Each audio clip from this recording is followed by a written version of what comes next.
Welcome back to In the Loop. I'm your host, Taylor. And I'm your co-host, Tiffany. And we're joined by Coweta-Fayette EMC's President and CEO, Chris Stephens, to share some exciting news for our members this holiday season. Welcome, Chris. Hey, welcome. Thank you. And thank you for having me here today. We have you because you have some exciting news to share this year, right? Yeah, absolutely. Got some great news for December bills. So December is a busy month and one that can put a financial strain on many families. So we're glad to share with our members that December bills will be lowered this month. Chris, can you explain what our members can expect to see on their December bills?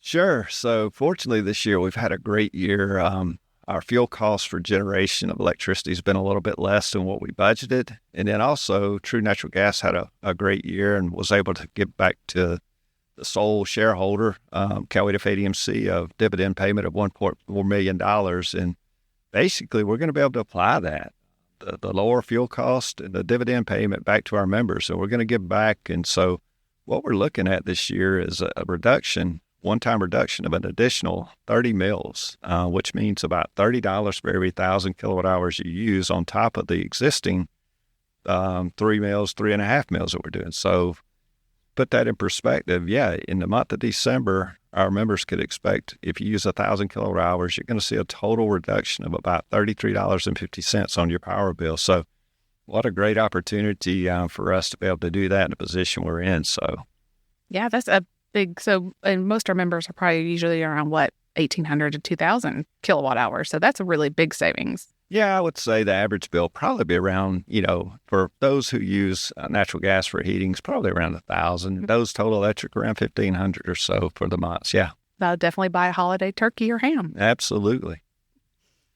So when you were talking about this, it's due to a PCA, a power cost adjustment. And we've talked about it a couple times before, but can you give us a refresher on what that PCA is and how it benefits our members and how it comes into our rates? Okay, so sure. So power cost adjustment is a tool that we can use. So when you look at our power cost and you look at our budget in general, so the fuel costs fluctuate during time. We do have a certain amount of our fuel hedged. So natural gas is the primary fuel for that we hedge, but you're not 100% hedged. It's not prudent business-wise to be 100% hedged. So you have some opportunity in the market. So prices do fluctuate. If they go down, you benefit from that. Of course, if they go up, you pass those costs on.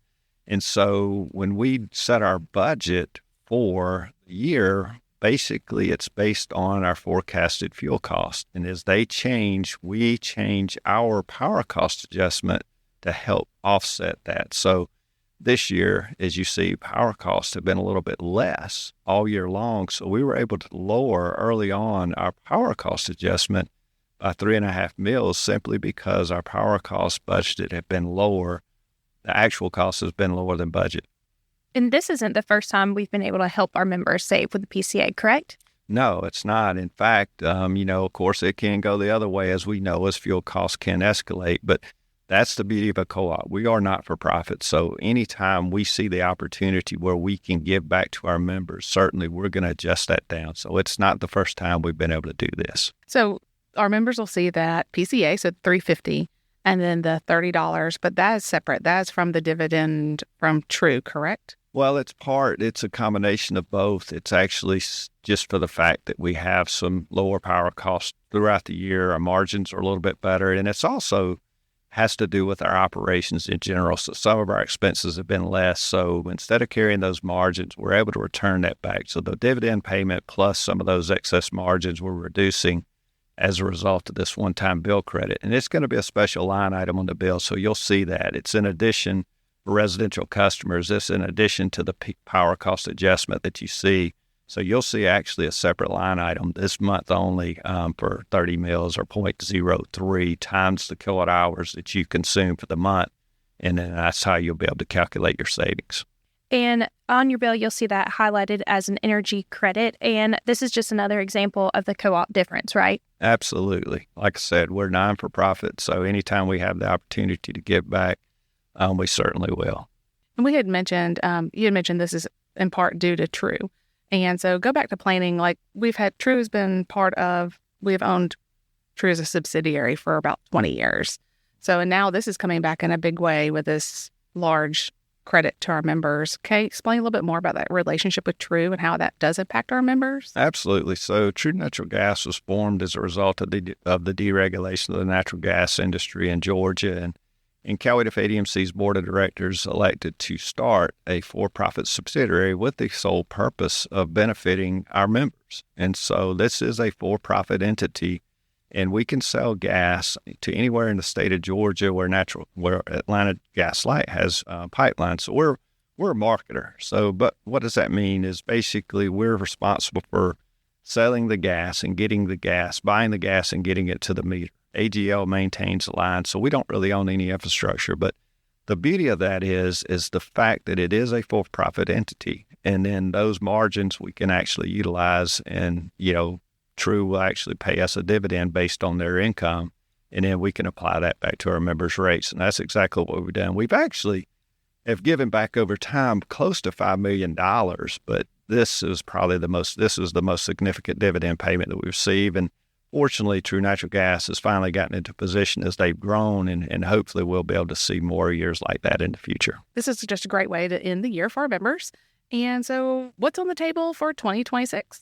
Yeah, like everything, prices are down this year, but we do anticipate some increase in our fuel costs for next year as we begin to look at our power supply. We're in the process of setting our budget for 2026, which will go before the board of directors in the month of December. So we know this is kind of a one-time deal, and, that's the fear is, you can have a little bit of a knee-jerk reaction because your rates do go back to what we call normal.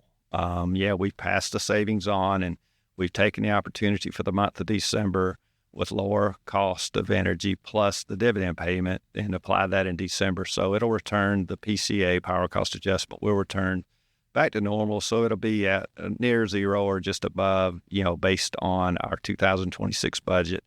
And then again, you have to keep that in mind that 70% of that budget is driven by power supply costs. So, any change in fuel costs, mainly natural gas, can certainly influence that. And we are, based on NYMEX prices, we already know next year is going to be a little bit higher than what we anticipated this year as far as the cost of that. But certainly we'll be wrapping that budget up in the month of December, and so we'll know what that number is a month from now. Yep. And we'll continue to be the best stewards we can with our members and the cost to them, because that's just the co-op way.